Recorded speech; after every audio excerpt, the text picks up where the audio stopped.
Hello, I'm Karena. And I'm Jamie. Welcome to As Told by ADHD. This podcast is a brainchild of two best friends with ADHD who share a passion for learning and a knack for finding the most fascinating tidbits of knowledge. Each week, we embark on a wild and hilarious journey of discovery as we dive headfirst into topics that pique our curiosity. From dark folklore to bizarre statistics, cultural ceremonies to famous dead people, we're here to entertain, educate, and tickle your funny bone. This week on As Told by ADHD, we're bringing you part 2 of things that didn't go as planned. And guess what? I got some juicy little history tea. History tea? No. For you. Because I'm going to talk about a story that everybody knows. Now, if you know all of it, kind of in question, because I feel like majority of people don't know this entire story and what led up to this happening. But we're going to go all the way to 1907 when the Titanic sank. What? It didn't go as planned. I mean, no, you're right. No, you're right. But I was not expecting you to talk about the Titanic. I was not expecting that. What were you expecting? I don't know, but not the Titanic. Like, you're usually... She's a little bit quirky. I don't know if you get that reference. It's an SNL reference. She's just a little bit quirky, and she likes to look for things that are popular, but maybe we only know, like, the absolute surface level of. Like, the Titanic, if all we really knew was it sank because it crashed into an iceberg, you know? But, there's, like, general more knowledge. So I'm curious to know what you know that I don't know about the Titanic. There's gonna be a lot you don't know. In my personal, humble, not professional opinion, the Titanic sank not because it just hit an iceberg. It sank because of horrible decisions that were made before it was built, while it was being built, and while it was sailing, and a series of unfortunate circumstances. So, and it just kind of all lined up to just equal this horrible thing that happened. So this is going to be a really long episode. I'm going to need you to go ahead and buckle on in because we're going on a wild ride. 1907, like I said, there was a company called White Star Line, and the chairman of this company was J. Bruce Ismay. So him and these other higher-ups of this company were like, you know what? We want to make a luxury cruise line, right? And we want it to be 3 extremely luxurious, very large, the largest ships we've ever seen, to actually house millionaires and billionaires, and we can like have them tour the world if they want. Like, we just want luxury. So they came up with this idea where they had 3 ships. The RMS Olympic stands for Royal Mail Ship, the RMS Titanic, and the HMHS Britannic. And that stands for His Majesty's Hospital Ship. Which, like, I don't fully understand that. Maybe I can go into another, like, I don't know why. Hey, recovery's a long process. You need your fancy wine and like foot massages and like fans and grapes, you know? Like, yeah. You're right. You know what? I don't even need to research it. I get it now. So, at the end of 1908, the Olympic was starting to be built, right? And then 1909, the Titanic started to be built. In 1911, the Olympic was completed in May of 1911, and its maiden voyage was in June 1911. And it would later go on a separate voyage where it ended up in a pretty bad wreck with another ship, and it would damage the Olympic. So it would need to go back to to Belfast, Ireland, where it was originally built, and where the Titanic was currently being built. They were like side by side. And this is important because when the Olympic showed up, a lot of the crew that was on the Olympic was transferred to the Titanic. So things got shuffled around, which I think it could have. We'll get there. The captain of the Titanic was Edward Smith, and he was chosen specifically because he was known as the millionaire's captain. He was known to invite millionaires and the elite and socialites, famous people, actors, anybody you could think of, he would invite them, and he would be like, hey, and he knew how to make them feel good. So he was the millionaire's captain. He was also currently the White Star Line's most experienced captain. He was pretty old-ish. And Captain Smith actually knew a lot of the crew that was on the Olympic because he had worked with them before, and he knew that they were very experienced. And it's not uncommon to want the most experienced crew members on a maiden voyage, which, side note, maiden voyage, I don't love the term because it came about because of like, it was like the ship was losing its virginity. Anyway, yeah. That's why, and I think that's why they always call ships she or her. Don't love it. I'm going to be calling it an it because it's not a living sentient being. Anyway. What? No. She got real heated. I did. I don't like it. It's fine. It's fine. Okay, so it's not uncommon to want an experienced crew on a maiden voyage. So he shuffled around the crew, and one or more, I'm not 100% sure how many people were taken off the Titanic completely, but there was at least one, and he accidentally packed a set of keys that was to a lockbox or a locker in the crow's nest that housed binoculars. That will be important later. So, he leaves the ship. He's not going on the voyage. And they fix the Olympic. The Olympic ships back off to go do whatever it was going to do. There was about a 6-week delay with Titanic. It ended up being finished at the end of March 1912. And it was taken to Southampton, England, where it would take its maiden voyage on April 10th, 1912. Very famous day. Yeah. And this ship ended up being advertised as an unsinkable ship. And it was kind of by mistake a little bit. From what I understand, correct me if I'm wrong, but from what I understand, I think there was someone at White Star Line and or at the company that was building the ship talked to the press, and they used the phrase practically unsinkable. So not unsinkable, practically unsinkable. But the media took that and they ran with it. They were like, unsinkable.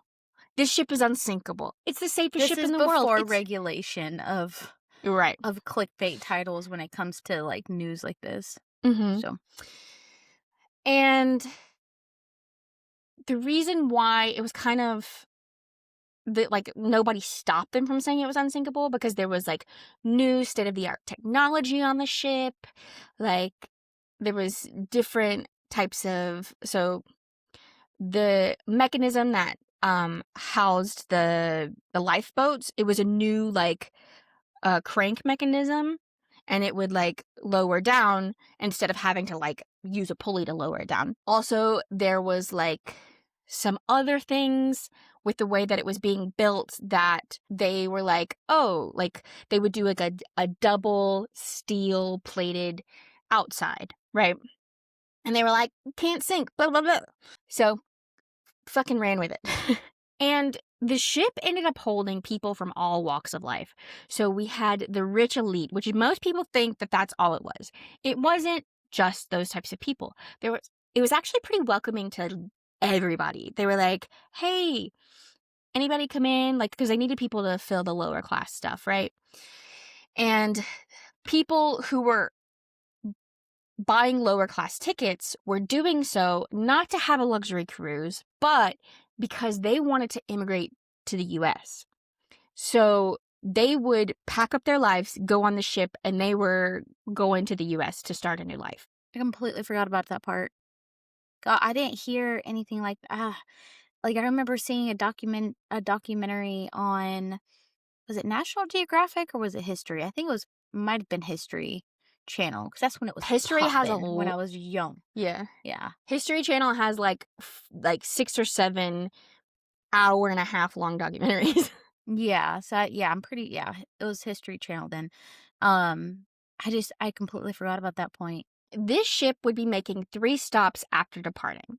On April 10th, 1912, Titanic departs from Southampton, England, around noon. And the same day, it arrives in Cherbourg, France.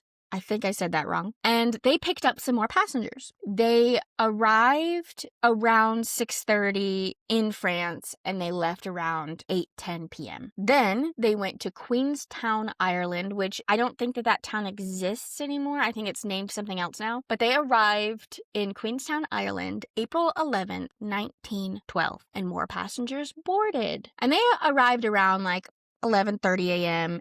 They departed around 1:30 p.m. At this point, they were hitting the high seas, headed to New York City. And at this point, about 2,200 people were on the ship. That's crew, that's passengers, that's staff, anybody you can think of, that's every person on the ship. They were supposed to arrive in Manhattan April 17th, 1912. But as we all know, that didn't happen. The Titanic would never arrive to the shore of New York. So what happened? Do you know what happened? They sunk.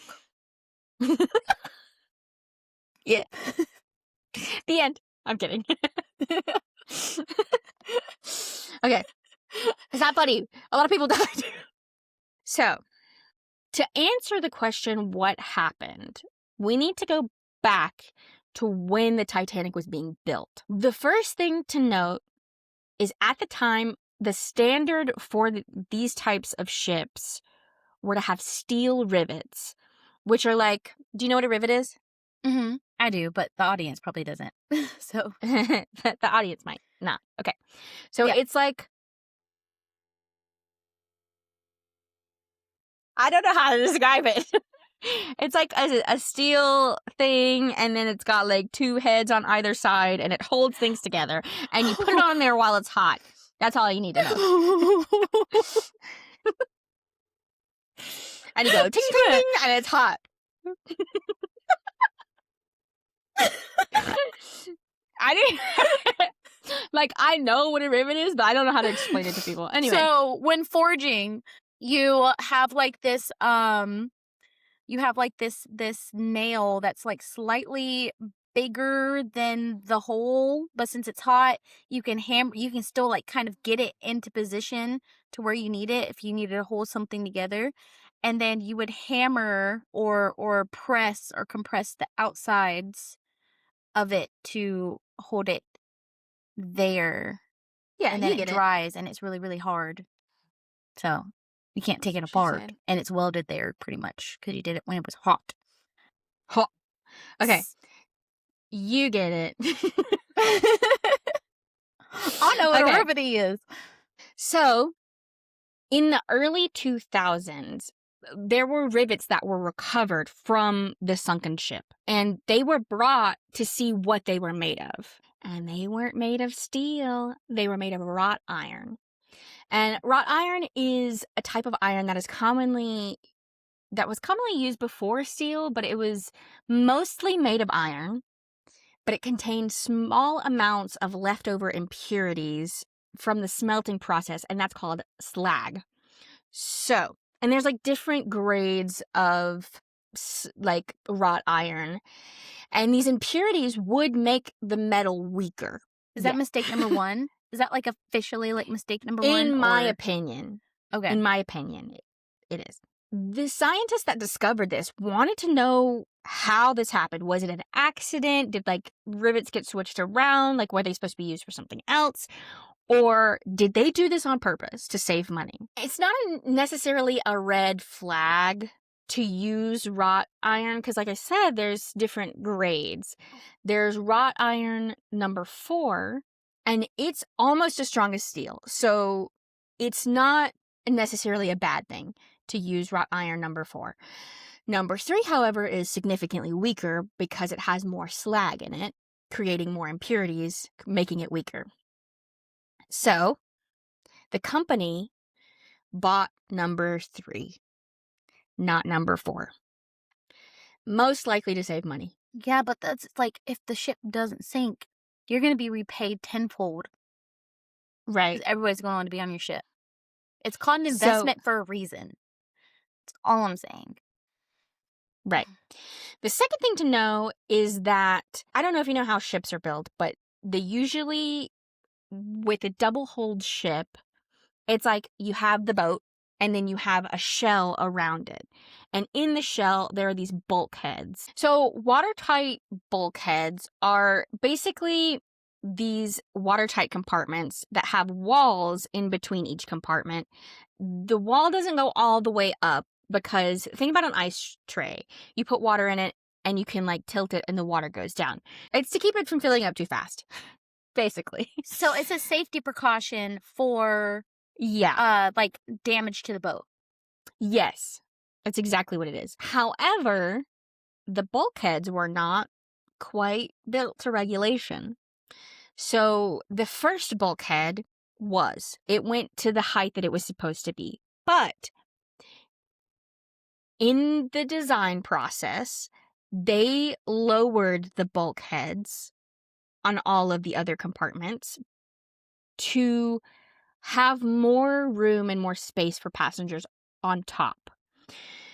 So you have got to be kidding me.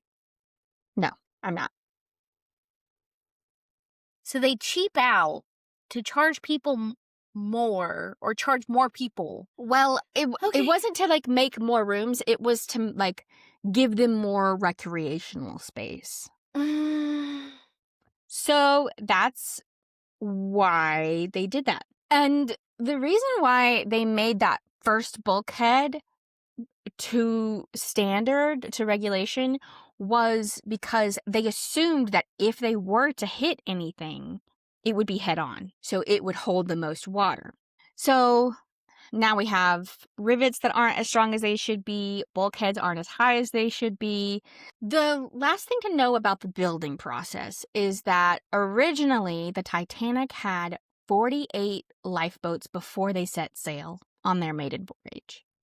Each lifeboat could fit around 65 people. If those amount of lifeboats were on the Titanic at the time, it could have saved over 3,000 people. But the higher-ups at the White Star Line and the ship designers decided that it looked too cluttered on the deck. So they removed majority of the lifeboats. Yep.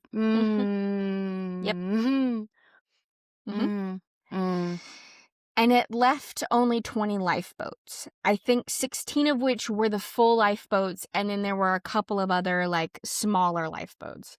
But there were 20 lifeboats on the ship. And if you're doing the math, that leaves room for about 1,300 people on these lifeboats. Do you remember how many people I said there was on the ship? Too damn much. 2,200. That's insane, dude. So, yeah. That is absolutely insane. But it's an unsinkable ship. So, practically. Yeah. With grade 3 iron and rivets that can hold a glass of water. Did I say rivets? I meant bulkheads. Sorry. Yeah. Bulkheads that can hold a glass of water. Just reminding you, Captain Smith moved around a lot of the crew. Somebody left with the keys to the lockbox.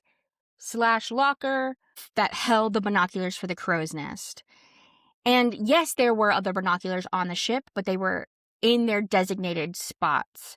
So the people in the crow's nest did not have access to binoculars, meaning as they're looking, they might not be able to see something in time. So, back to the voyage itself. It is important to note that Bruce Ismay was aboard the ship. It is also important to note that there were people on the ship whose job it was to take telegrams, send messages off, take incoming messages, and deliver them. And like a lot of these would be passenger messages, but there were a good few of them that were safety messages that were intended for the captain. Because like at this time, if you saw something on the water, you would send out a telegram and be like, hey, there's an issue. Here's this issue.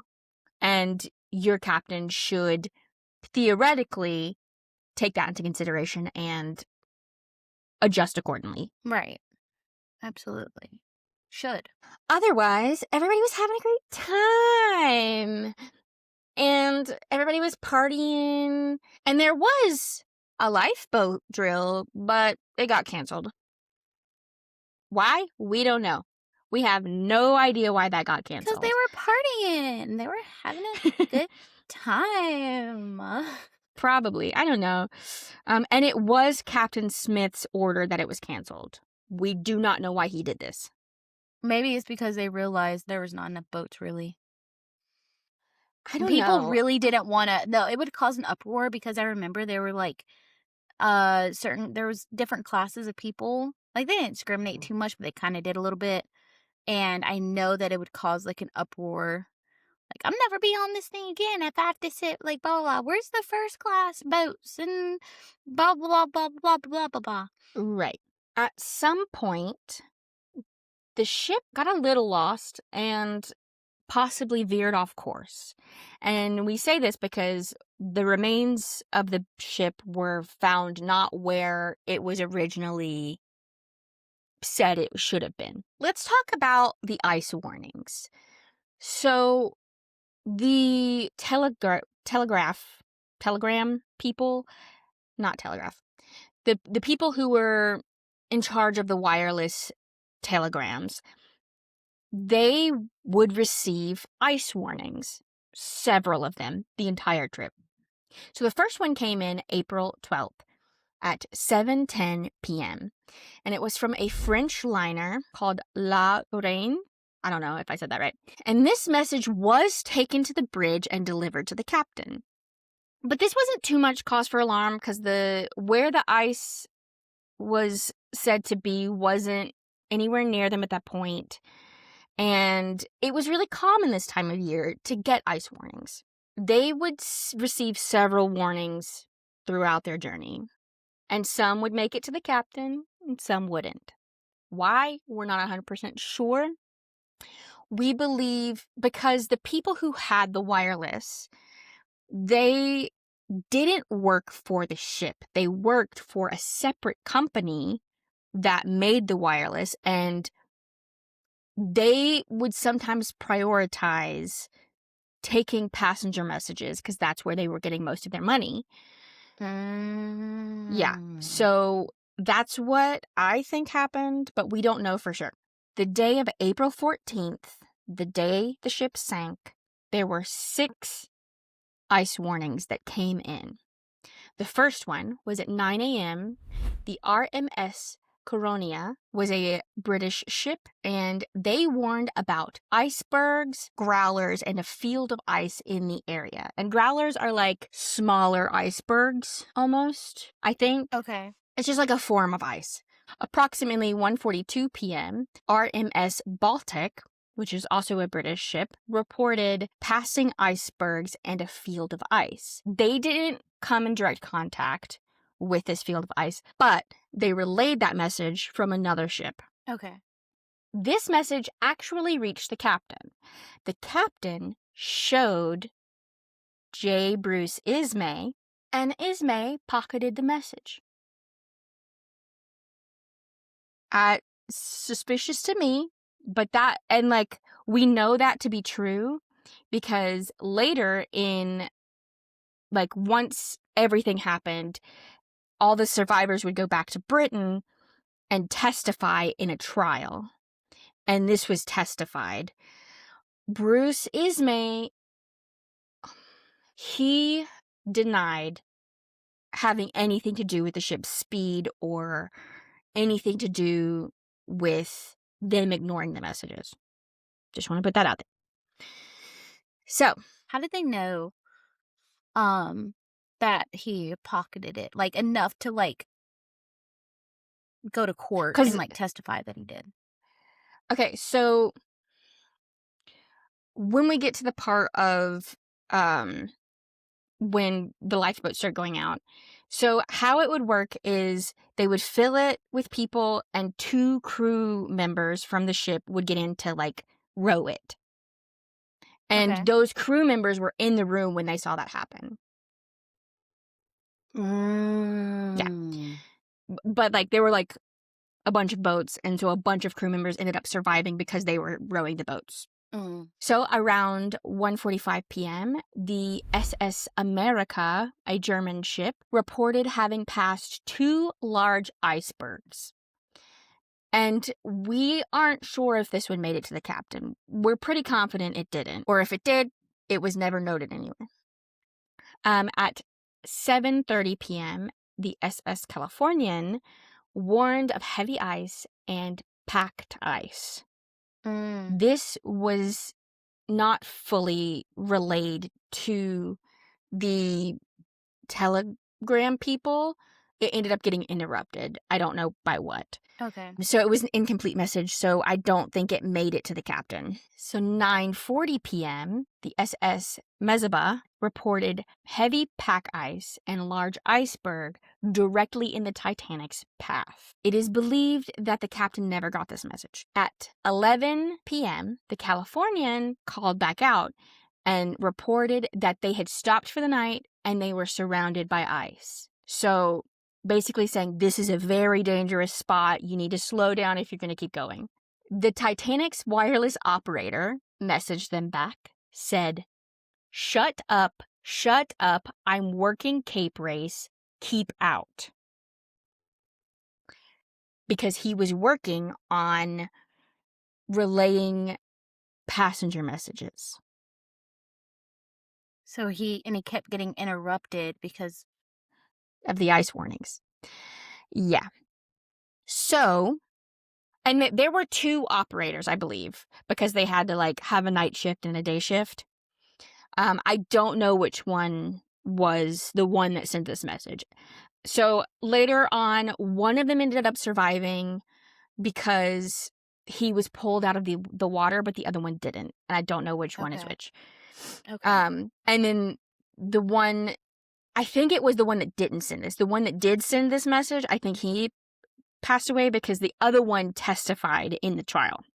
Okay. After the Californian gets this message, they turn off their wireless equipment for the night. It's kind of like one of those things like, bro, we're trying to save you or prevent something from happening. We're doing what we're supposed to do, being on the water. But this could have been because at this time it wasn't uncommon for, if a ship were to, like, kind of clock out for the night, they would just turn all their equipment off. Everybody would go to bed. That being said, it could have been that, or it could have, this guy who was on their wireless got pissed and was like, well, fuck you, turning off my equipment. We don't know. So, at this point, the Titanic was charging at full speed, about 25 miles per hour, towards the iceberg. But they were still pretty far at this point. It is believed that Ismay was a major factor in not slowing down through the ice. It is believed, he denied this till his death. It is believed that he did not want to be late to get to New York, so he wanted to just power through the night. Something about this night, it was very dark. There was no moon, like, it was like a new moon, no moon in the sky. So no moonlight whatsoever, and the water was still. Which at first I was like, well, why would that make it harder to see? Because a lot of people said when the water is still, it's hard to see. And then I was thinking, oh, if the water's kind of rocky, you go up, you can see something, you go down, you go up, you see further, you go down. But if it's flat, you can't see as far as when you go up. So the water was very still, no moonlight, and it made it extremely difficult to see in these circumstances. I was about to say, it's so disoriented. Right. So disoriented. Also, the men in the crow's nest had no access to binoculars. They also did not have goggles, and they are at full speed, 25 miles per hour in icy, frigid air. So they're probably like this. At 11:40 p.m., April 14th, they saw the iceberg. It was a little over 1,000 feet away, and this gave them approximately 30 to 40 seconds to act. One of the crew members in the crow's nest rings the alarm bell, because they had like a little bell, and they'd be ding, ding, ding. And I think 3 rings means iceberg, bad. Okay. Something's in our way. The first officer, William Murdoch, was actually in charge of the ship at this time because Captain Smith was sleeping, because obviously you need like a day captain, a night captain. Immediately, he put the ship in reverse and turned the ship, but it was too late. And also, I don't think that's what you want to do. I don't know much about boats, but that seems a little counterproductive. Like, if you put it in reverse to like slow down, it's also going to slow down the turn. I don't know. Oh, yeah. That's just like how my brain, like, I was like, that doesn't make any sense. Like, because if like you want to slow down, but like if you don't have that, like if you don't have the space to act, you have 30 seconds. There's 0% chance that reversing is going to help. Yeah. So anyway, the Titanic hit the iceberg, but it was not a direct impact. It scraped the side, which survivors said they barely felt it. And survivors also said that a piece of the iceberg fell onto the deck of the ship. Watertight doors in the engine room, which sealed the watertight bulkheads, they were sealed mechanically. So somebody pressed a button and they all... The engine room workers opened it manually, or opened a couple of them manually, because they needed to gather hoses and pumps. No one closed them, meaning water could get into the main hull. Oh, gosh. I understand being in a hurry, but, like, that's literally life or death. That was literally life or death. Right. I think at this point, no one knew how severe it was. Still. Yeah. Protocol, you know? It was reported that they would stop and then go and then stop and then go several times. And it's believed that Murdoch did this because he wasn't trying to alarm passengers that were still awake. But that was probably one of the worst things he could do, because as he's accelerating and stopping and accelerating, it's pushing more water into the hull. But he claims, I don't think he survived, but like it's written in records that they stopped. But it seems like it was supposed to be a cover-up.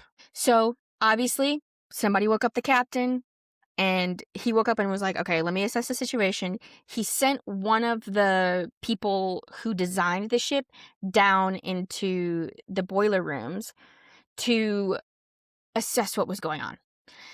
And he came back pale-faced, and he was like, this is not good. We have about 2 hours. He informed that 6 of the 16 watertight compartments had already flooded. The ship could stay afloat if it was only 5 that had flooded, but 6 had flooded. They had about 2 hours left. The captain did not take this news well. He almost went into like a a paralytic state where he like didn't know what to do. He was just kind of like frozen, and he didn't know how to lead. He didn't know how to like get out of the situation. And in my personal opinion, I think at that moment he knew he was probably going to die, because a captain is supposed to go down with their ship. So, and he knew that there wasn't enough lifeboats. He knew he canceled the drill. So, 25 minutes after the collision, the order was given to prepare the lifeboats. And the captain goes to the wireless operators and tells them to send a distress signal. About 58 miles away, the RMS Carpathia responds and heads to them. If they had been where they were supposed to be, the closest ship would have been the Californian. Oh. They were 20 miles away and could have gotten there so fast. But they turned off their equipment and weren't getting the distress signals. Because he told him to shut up. Or it could have been a clock out situation. I don't know. So, Captain gave the order to load the lifeboats with women and children. The first few lifeboats were not filled to capacity. Why? There was a man in charge of loading the lifeboats, and he would later testify that he was afraid that the pulley system would not have held the weight of the passengers. But the judge who was, like, one of the judges who were presiding over this trial wrote in his notes, "This claim is an unfounded apprehension." So he believes, like, he doesn't know why he did it, but he doesn't think that's why he didn't fill them to capacity. Maybe because there wasn't anything happening drastically at that moment. Like, you couldn't see that the ship was sinking yet. Maybe he was like, oh, it's not that serious. I'm not going to load everybody. That could be one possibility. Or maybe he did and the judge just didn't believe him because that guy felt responsible and was being weird about it. I don't know. From my research, I don't think we fully understand why they weren't filled to capacity. But at some point, they started filling them to capacity. About an hour and 50 minutes after the collision, panic sets in. The boats are being filled to capacity to the like almost overfilled, some of them. Mostly women and children, until one of the last boats. It had 61 men on it and 7 women and or children. One of these men was J. Bruce Ismay. What a selfish little boy. There were many, many women and children left on that ship. About 2 hours and 50 minutes after the collision, the boat starts to raise. I don't know ship terms, but the front of the boat sinks. The back of the boat goes up, and then it snaps in half.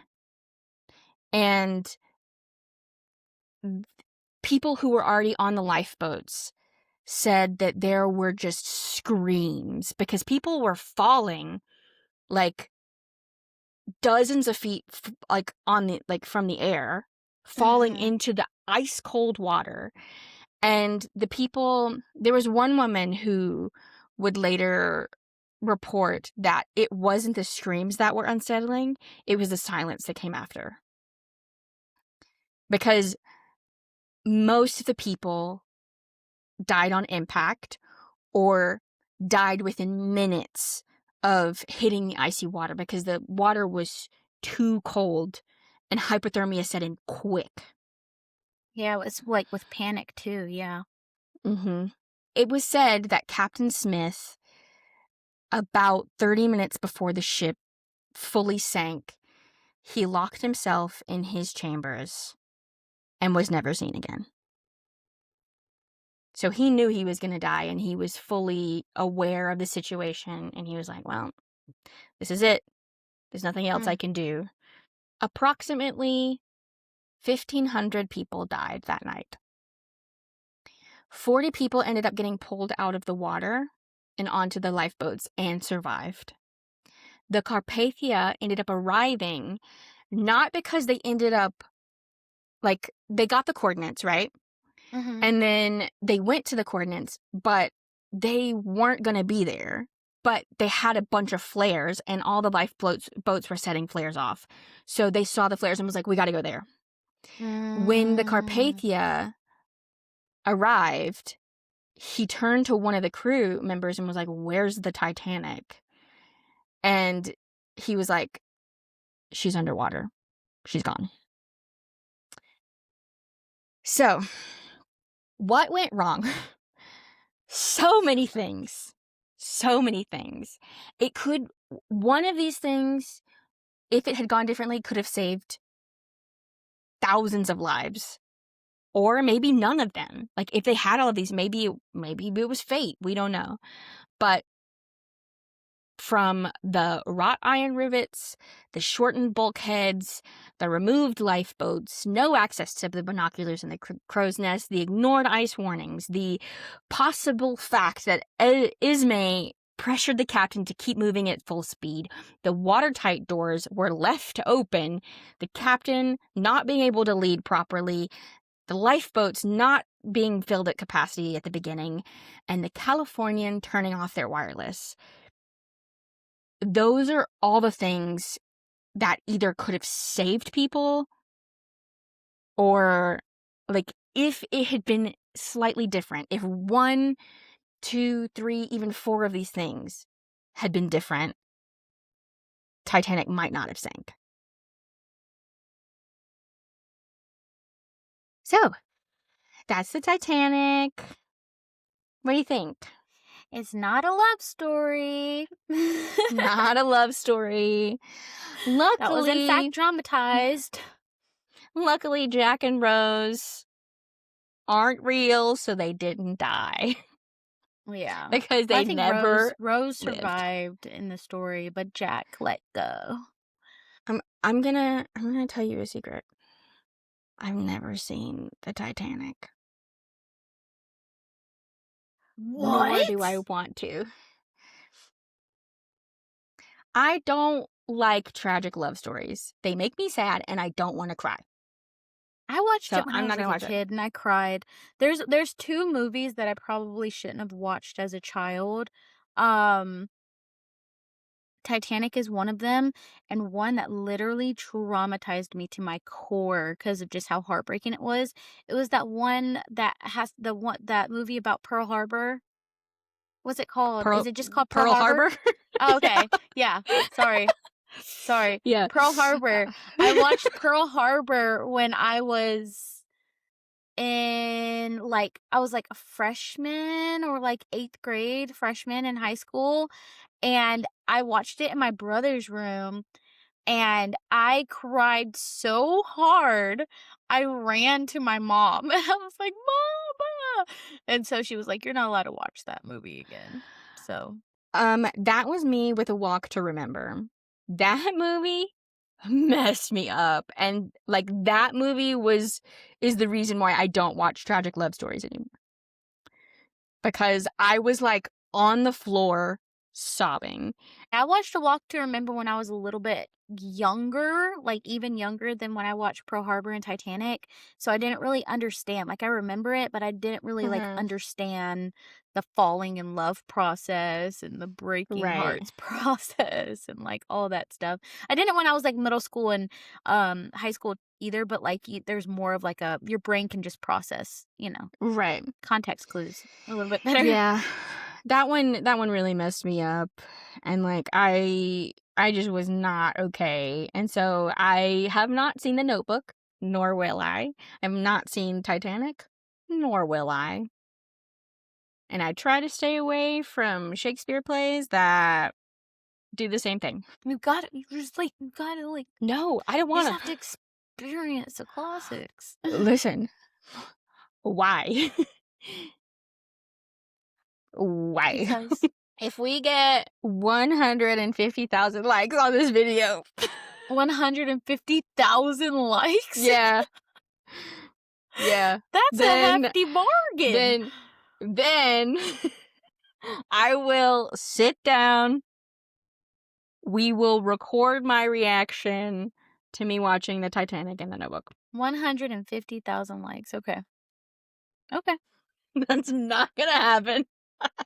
I mean, could. It Maybe. could. It's gonna be That's a really long crazy. time from now.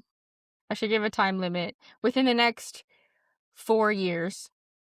Within the next 4 years, Mm-hmm. if we get 150,000 likes on this video or short, This video. not a short, it has to be the video. Okay. Okay, fine. A short. Short? Ugh, Okay. I don't want to So watch if we it. get I really 150 don't. likes on this video, of 150,000 likes on this video or on the short, you'll watch the Titanic in the Notebook. Yeah. I won't be happy about it, but I will. Guys, I hope you enjoyed a detailed, comprehensive outline of the Titanic tragedy. And I want you to do something nice for yourself today. Hopefully right after this video, Today. because you're going to need it, because this made me sad. A lot of people A died. lot of people died. Mhm. But next week, I'm just going to go ahead and tell them what we're doing next week. Next week, we're going to bring you conspiracy theories. And I'm going to bring you the wildest conspiracy theory about the Titanic. I want to hear some So- conspiracy theories. I mean, yes, I have a story on this topic, but like, I'm ready to hear that Yeah. for sure. So next week, come back and you'll hear a conspiracy theory about the Titanic. And drink your water. Drink your water. Did you get your water? Drink your water. I hope you guys have a wonderful day. Wonderful week, wonderful weekend. Like and subscribe. Drink your water. Come back for more history. More And conspiracy. history. No. History. History. I tried. I mean, it's working. Goodbye.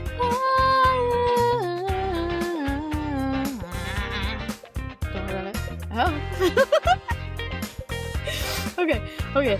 Goodbye.